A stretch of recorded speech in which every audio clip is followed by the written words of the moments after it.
times the vehicle's gone out, one member of my family has been part of it. It's a job as far as we're concerned. It just happened that we do it and we're part of the royal family.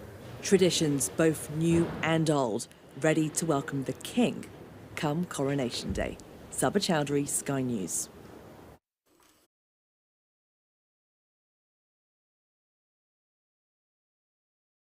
Of not wanting to see child sex abusers go to prison.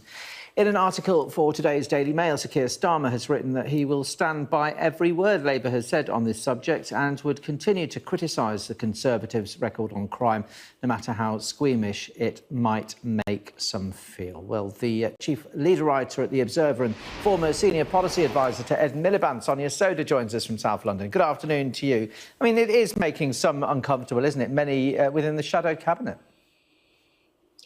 Yes, by all accounts. And I think it's really interesting that some members of the shadow cabinet have come out and defended this article and the ads, including Keir Starmer himself.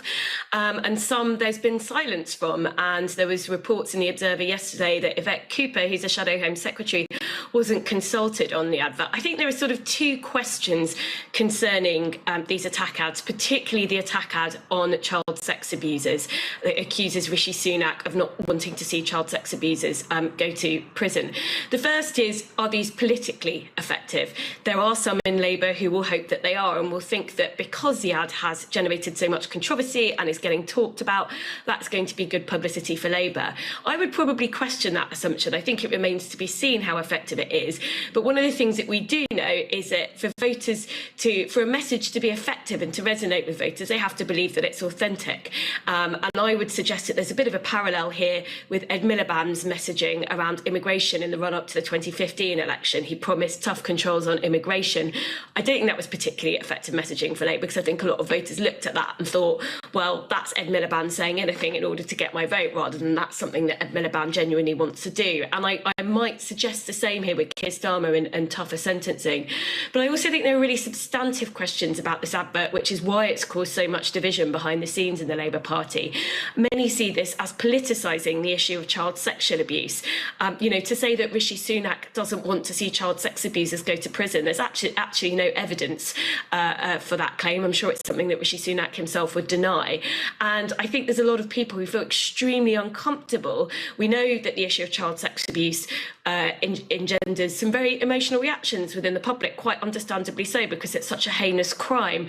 But to sort of imply that the whole issue here with child sexual abuse is that we've got politicians who are too soft on child sex abusers, that's a gross oversimplification. It's quite offensive, I think, to suggest that Rishi Sunak is okay with child sex abusers, not going to prison. And personally, I think that's why it's created a real sense of uncomfortableness amongst some in the party. And a sense perhaps of some misrepresentation, Labour attacking the record going back to 2010, yet Rishi Sunak's only been an MP since 2015 and Cabinet Minister from 2019 onwards. Yeah, well, there were multiple issues with this advert on grounds of accuracy. So, as you say, it covers a 10-year period, 5 years of which Rishi Sunak wasn't an MP, 3 years of which Keir Starmer was actually Director of Public Prosecutions and sat on the Sentencing Council.